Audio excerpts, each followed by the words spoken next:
Hi, this is Adrian Paul. Welcome to Film Fight Insights. And I'm excited about this one. I got my water ready because we're going to be doing one of my favorite films. It's actually a film that some of you have actually asked for.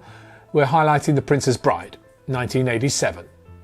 Now, for those of you that don't know, The Princess Bride tells the story of a farmhand named Wesley, accompanied by companions he befriends along the way who must rescue the true love, Princess Buttercup, from the odious Prince Humperdinck. The original novel and the screenplay were penned by William Goldman in 1973, who told Entertainment Weekly that the way he got the name was that he had two little daughters who were perhaps about around 7 or 4 at the time, and he said to them, "I'll write you a story. What do you want it to be about?" And one of them said, "A princess," and the other one said, "A bride," and he said, "That'll be the title." Arguably the most iconic scene in the film is what's been lovingly referred to as the Chatty Duelist, an honourable sword fight between Inigo Montoya, the world's greatest swordsman, played by Mandy Patinkin, and the man in black, Wesley, played by my friend and colleague Cary Elwes. The sword fights were excruciatingly rehearsed and researched.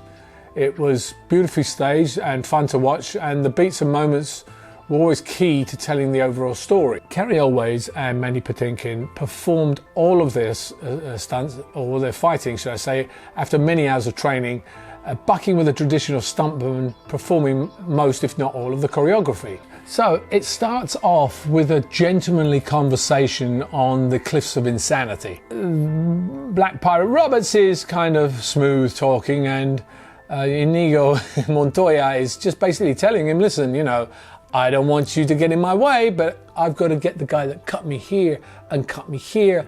And he's the guy that I'm chasing, the six-fingered man, and he killed my father, so he wants to say to him, prepare to die. It's a great lead up to a fight that actually had a lot of interesting things in it in a variety of different ways. So let's just take a look as they start the fight. They back off, and you know, the gentlemanly conduct is then continued with the first couple of quick thrusts, quick cuts. If you look at the sets themselves, they didn't look very real back in the time, but who cares? It was brilliant. It had a brilliant look to it. And the actors, I mean, they're fighting left-handed. They have Inigo doing a quick spin there, which isn't really, you know, wise in a real situation, but it's the movies.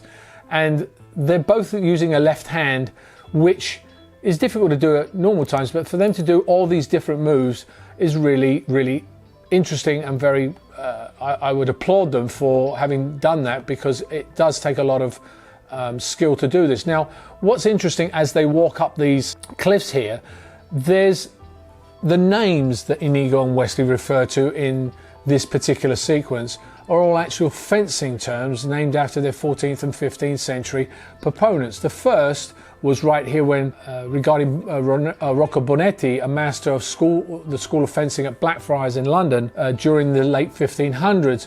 Inigo Montoya says, "You are using Bonetti's defense against me," which referred to refraining from attacking Wesley on uneven terrain. Then there was, "You must expect me to attack with capoferra," which referred to a linear attack best known for uneven terrain, named after Ridolfo Capoferro, or Capoferro of Cagli, a fencing master in the city of Siena who was known for his rapier fencing. When Wesley replies, "I find that Tybalt cancels out Capoferra," he's talking about angular defenses and attacks, to which Montoya replies, "Unless the enemy has studied Agrippa," referencing natural short sword movements which cancel out angular defenses and attacks. Brilliant that you could get all of that stuff in, and very much under the radar, because it's all done with the conversation going on as if one is trying to better the other. So it really passes you by, but there's a lot of interesting information in there. The other thing that's really cool is the way that they cut and the jumps off of here. Obviously, I'm sure that Cary did the jump backwards, but the flip, as we mentioned before, was done by a stunt double. Now, they then go down towards the stairway, and this is where Inigo says to him, "Ah, you thought I was left-handed? No, I'm right-handed," and proceeds to then drive the Wesley backwards up these steps. Now, any of you that have seen Highlander will notice this is very reminiscent of the Highlander movie at the end, where, at the middle of the movie, where the kurgan is over the rocks. Even with the rocks falling here, with Inigo pushing the pirate Roberts back, the things fall. You look at the Highlander movie, it's very, very similar. And I know for a fact that some of the actual inspiration for the Highlander movie came from this particular movie itself. Now, obviously, this is where Wesley turns around and says, no, actually, I'm a right-handed swordsman. And you can actually see that Carrey's much more on his feet in this. Again, here we've actually got Inigo doing a quick flip, and he does that jump himself. I'm not sure whether he jumped the entire way. The actual somersault, I'm not so sure was Carrey. I'm pretty sure that was the stunt double, but he did look good doing it. And I love the line that Inigo says, well, how do you do that? I mean, this is ridiculous. He said, well, that's pretty good. And then they continue fighting. Again, the sword work here is fun because they've got all these little bits, the jab under the legs here, and they get onto this part here, which now is something that Bob Anderson, I know, was a favorite of his, where he throws the sword away. And in the same shot, if you look at this, it's really very cleverly done for him to actually throw it out of frame. Somebody was out of shot catching that and then dropping it down to him for the next take. It was brilliant timing. I'm sure there was two people slightly out of frame because I don't know if one person could catch it, but I know Bob did that because he told me about that move and we did it once while we were doing Highlander. But again, this is where you get Inigo driven back and it becomes what is known as the little bit of a slashing technique.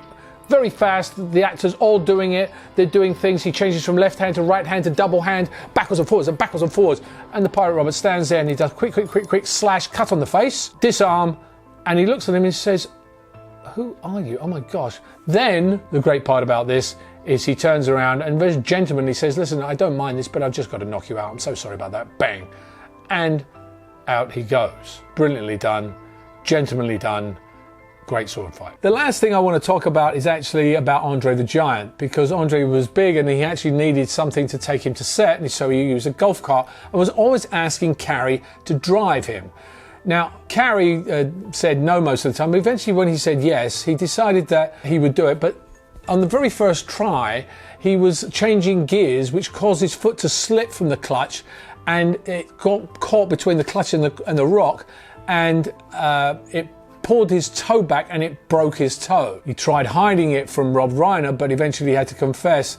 So they worked shooting around his swollen toe, and you actually can see in the scene when he and Buttercup head to the fire swamp that he actually has his foot and he's limping towards it. Now, there's also an interesting thing about that fire swamp scene, that it was very tricky to do. The action called for the pirate Roberts to jump in after Buttercup feet first. Well, Carrey actually said, well, actually it's not as heroic to do that. He should go in head first. This actually was dangerous because you needed to go in at the right moment, because otherwise, you know, it might end up Carrey actually hitting his head, or worse, breaking his neck perhaps, and which, you know, God forbid, at those times, the insurance companies didn't have quite as much control as they do today, but art came before protocol, so they allowed Carrey to do the stunt after the stunt double had tried it, and he succeeded on doing it in the very first take. So what you're seeing is actually Carrey Elway's diving into that hole on his own.